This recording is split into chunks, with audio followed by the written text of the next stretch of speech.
Bonjour à toutes et à tous, j'espère que vous allez bien. Aujourd'hui, je vous propose d'analyser Ferrari, cette action liée aux voitures, au domaine de l'automobile. Donc, pour ce faire, je vous propose tout d'abord de balayer le rapport financier rapidement. Ensuite, nous ferons un point sur les fondamentaux de Ferrari sur Coifin, ici exactement là. Et après, nous finirons par une analyse graphique de cette dernière. Avant de commencer, si tu apprécies ce que je fais, n'hésite pas à liker et à partager la vidéo. Et surtout, n'hésite pas à me suivre sur les réseaux sociaux. Le lien se trouve en bas de la description de la vidéo. Alors, ceci étant dit, commençons par l'analyse du rapport financier. Donc, le rapport financier qui est quand même assez costaud. Donc moi, de ce que j'ai retenu, donc tout d'abord, une petite présentation rapide de Ferrari. Donc Ferrari, comme je vous disais tout d'abord, ben, c'est le domaine automobile. Donc là, pour le coup, c'est, on va dire, le côté très luxe, très très luxe du domaine automobile. Donc notamment avec le constructeur italien, donc Enzo Ferrari a créé ce- cette entreprise en 1939. Il est à noter qu'il est ancien pilote et dirigeant d'Alfa Romeo. Donc la première voiture qui est sortie chez Ferrari, c'est la 125 S en 1947. Qu'est-ce qu'on peut dire de plus sur Ferrari? Ferrari est devenue une société cotée en bourse à partir de 2015, donc c'est important à noter. Et surtout, au jour d'aujourd'hui, le dirigeant, ben, c'est Benedetto Vica, donc il a 57 ans, donc il ne vient pas du domaine automobile, donc important de le noter. Il dirige Ferrari depuis septembre 2021, donc ça pour le coup pour moi c'est un bémol. Et par contre, il a une grosse expérience dans la direction de grosses entreprises, notamment il a travaillé, il a été dirigeant de ST Microélectronique pendant 26 ans. Donc voilà, donc pour le coup, on va dire que le monsieur vient d'arriver, donc ça pour moi c'est plutôt un bémol. Moi j'aime bien avoir des dirigeants qui sont là depuis un petit moment, mais il a une grosse expérience en gestion de grosses boîtes, donc ça pour le coup, pour des grosses boîtes cotées en bourse, pour le coup, donc là pour le coup pour moi c'est plutôt positif. Alors maintenant si on passe plus exactement sur le rapport financier qui est quand même assez conséquent, donc là on est sur 514 pages quand même, donc moi de ce que j'ai retenu de ce rapport financier, donc je vais regarder mes notes ici. Donc moi, pour moi, j'ai retenu trois faits importants de l'année 2025. Donc là, on est sur le rapport 2025 de Ferrari, donc le rapport financier qu'on peut retrouver sur son site internet ici, hein, donc sans problème. Donc là, je vais faire un bref résumé. Et vous, si vous souhaitez investir dans Ferrari, ben franchement, prenez le temps de le lire. Il y a des infos hyper importantes. Donc moi, ce que j'ai noté notamment, c'est que Ferrari a un carnet de commandes quand même assez rempli.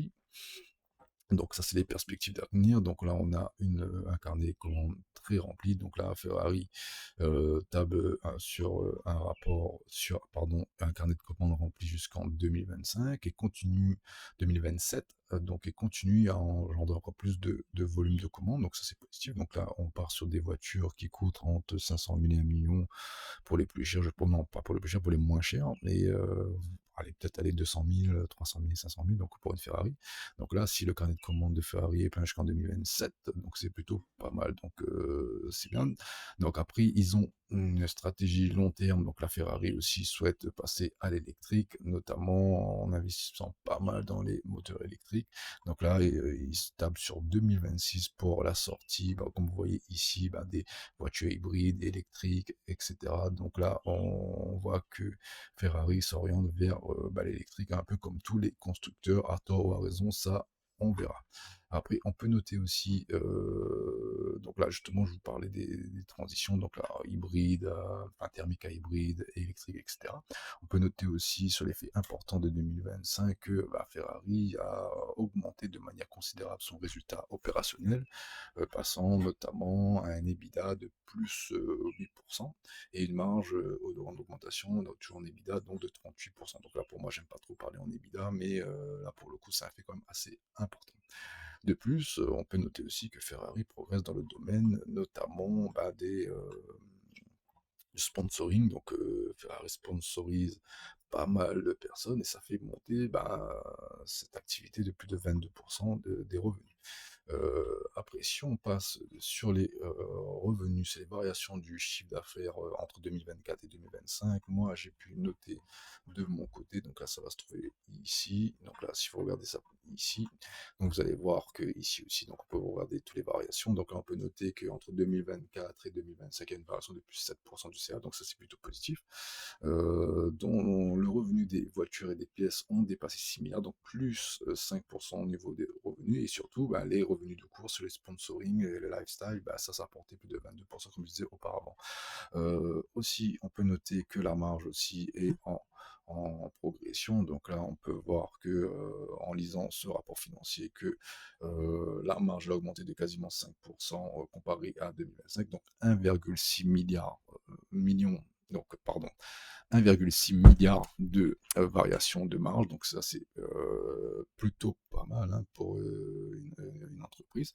Et surtout, on peut noter aussi, si vous regardez au niveau de la dette, que la dette industrielle a diminué de moins 32 millions en 2025 et la variation de la dette est quasiment à zéro, donc avec une légère amélioration aux alentours des 148 millions, en sachant qu'on va regarder la dette un peu plus de près.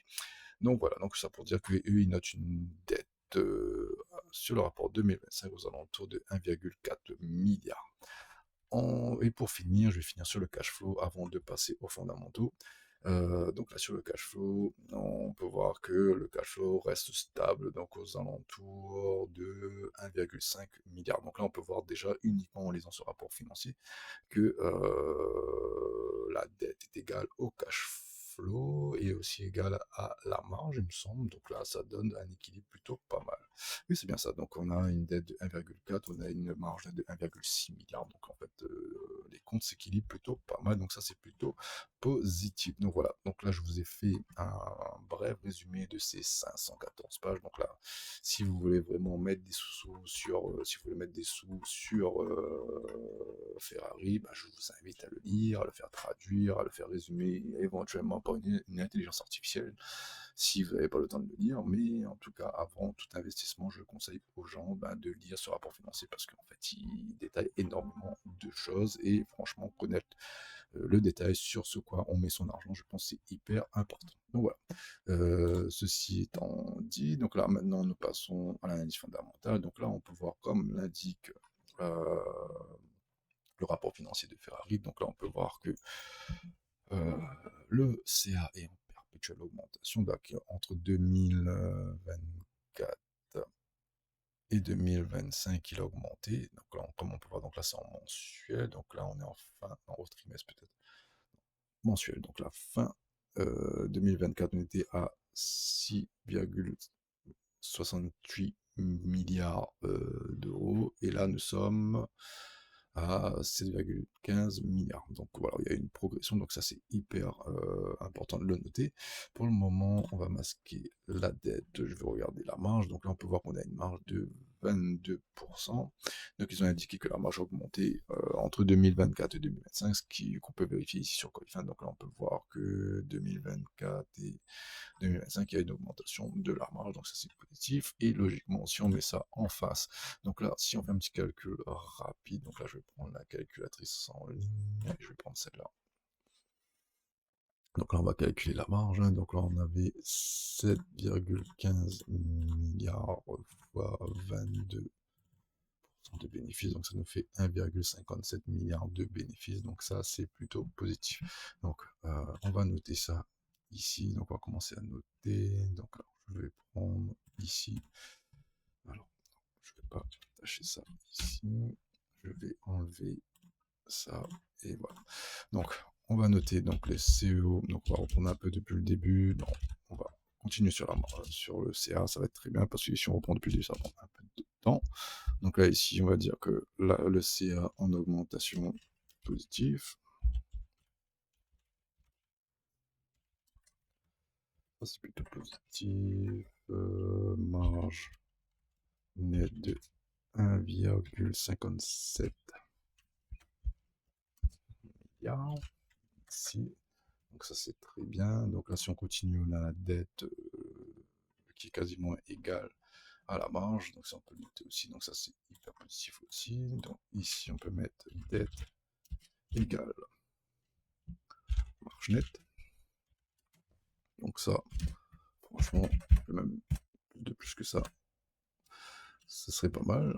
Donc ça c'est très positif. Après, si on continue, si on regarde le cash flow, donc le cash flow logiquement il va être positif d'après le rapport financier. Donc là le cash flow on a 1,86 milliards de cash flow. Donc bah là rien à dire en fait, hein. Donc en gros, si vous voulez bien, la dette, elle est quasiment inexistante parce qu'en fait, l'entreprise pourrait annuler sa dette par son cash flow tout simplement. Sauf que bon, on n'a pas vérifié ce qu'il y a dans la dette. Dans la dette, tu peux avoir des investissements à droite, à gauche, donc ça peut être de la bonne dette. Donc voilà. Donc en tout état de cause, juste en analysant ces chiffres-là, on peut voir que ils ont des comptes équilibrés. Donc ça, pour moi, c'est très positif. Et en plus, ils ont un excédent de trésorerie égal 1,86 milliard. Donc ça, c'est très très bien. Après, si on regarde un petit peu au niveau du price earning ratio, donc ici, donc là, on peut voir qu'on a un PER de 34, 34 ici. Je vais mettre ça en plein écran. Si on prend sur toute la période, on a 34 de PER actuellement et on a une moyenne aux alentours de 41. Ok, moi personnellement, je trouve que le PER est un peu fort parce que moi, je ne vous cache pas que j'essaierai de choper ça plutôt aux alentours d'ici.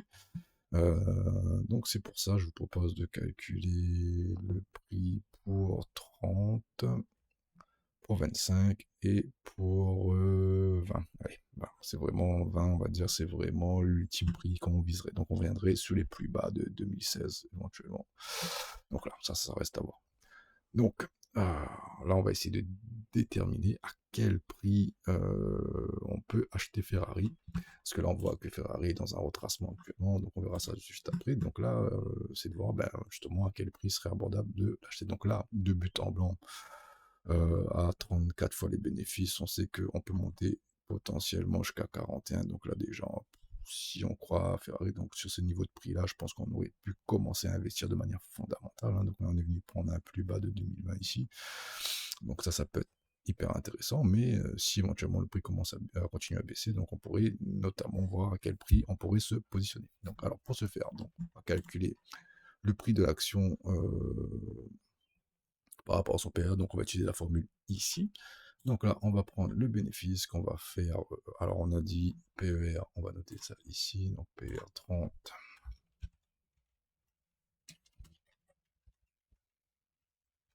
Allez, PE 30, PE 25 et PE. Alors, à PE 30, donc on a dit qu'on prend la marge, qu'on va multiplier par le PE, le price earning ratio, et on va diviser donc là la dette, comme la dette et le cash flow s'annulent, donc on va pas prendre en considération ni la dette ni le cash flow. Et on va diviser ça par le nombre d'actions en circulation. On va retrouver ça ici sur TradingView. Voilà. Donc là, déjà, ce qu'on peut noter sur le nombre d'actions en circulation, elle est en constante diminution. Donc ça, c'est très positif. En fait, ça crée de la rareté tout simplement sur l'action. Donc voilà. Donc le fait que l'action diminue, enfin le nombre d'actions en circulation diminue, ça fait que y a de moins en moins, donc le prix entre guillemets, ne peut qu'augmenter, entre guillemets, je dis bien entre guillemets. Donc là, ici, on a 177 millions d'actions en circulation, donc on va diviser ça par 0,177, donc ça fait 266 euros ici.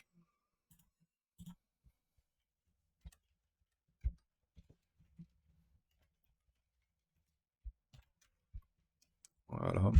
Donc après pour PER 25, donc on va faire le même calcul, on va prendre le bénéfice qu'on va faire fois 25 et qu'on va diviser par le nombre d'actions en circulation. Donc ça fait 221.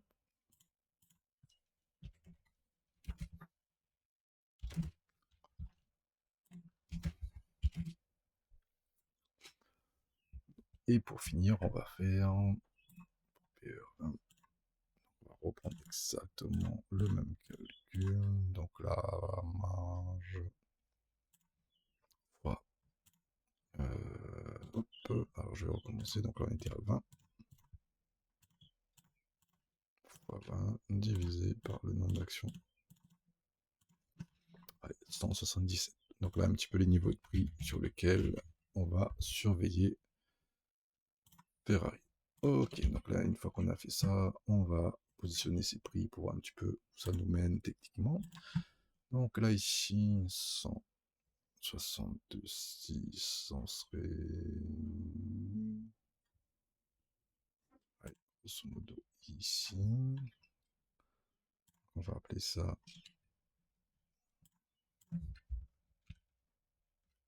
PE30.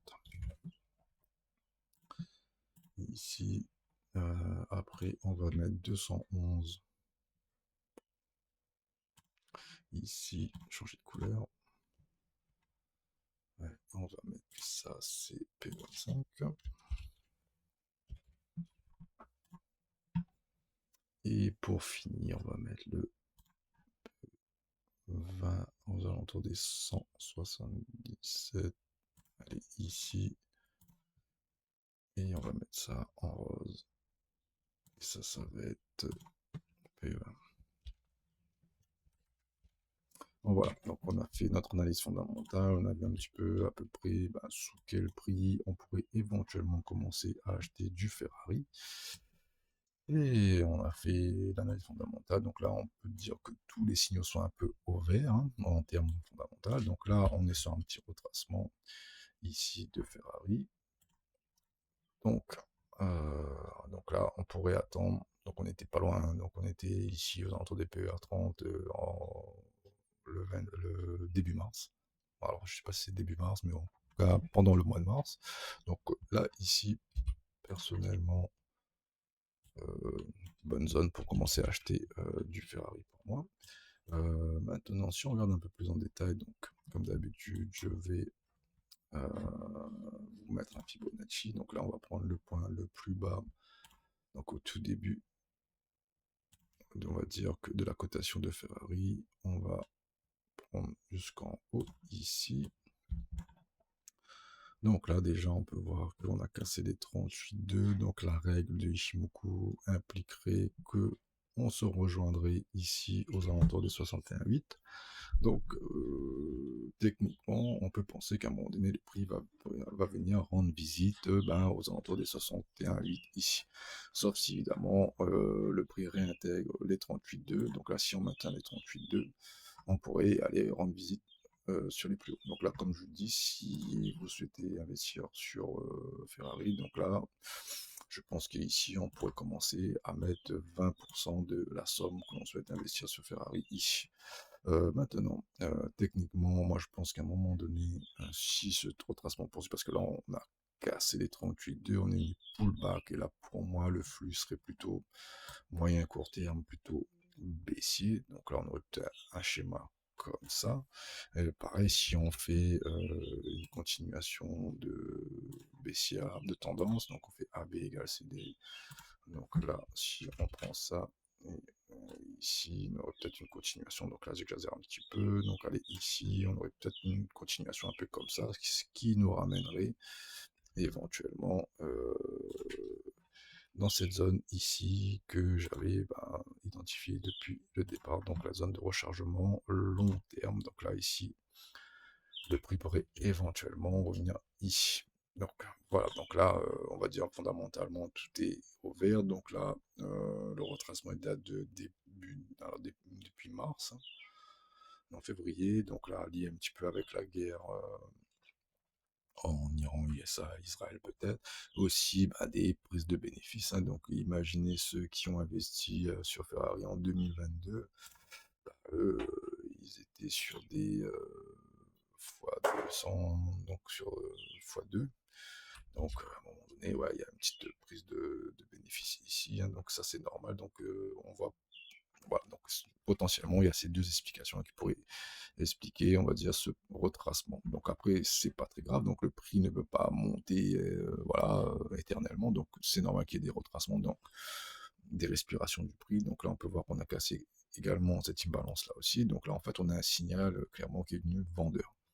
Donc là, la question est de savoir, ben, jusqu'à où, ça va descendre. Donc là, pour moi, clairement, PE25 aux alentours des 205 euros. Là, pour moi, c'est une belle zone d'entrée sur Ferrari. Donc là, pour moi, cette zone-là a marqué. Donc, cette zone-là, ici. Donc là, pour moi, ici, voilà.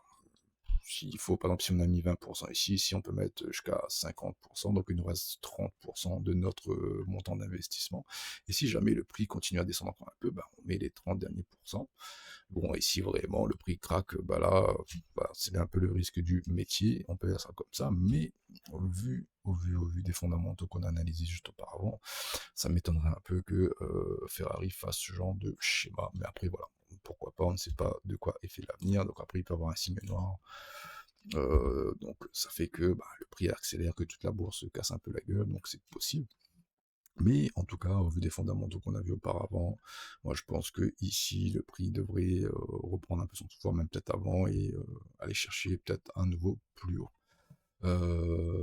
Voilà, j'ai pas plus de choses à dire sur Ferrari, donc comme j'ai dit au départ, si vous avez apprécié la vidéo, n'hésitez pas à liker. Je remercie beaucoup aux gens qui mettent un petit j'aime, franchement ça encourage, et je vous souhaite une excellente semaine de trading, et je vous dis à la prochaine, ciao, bye.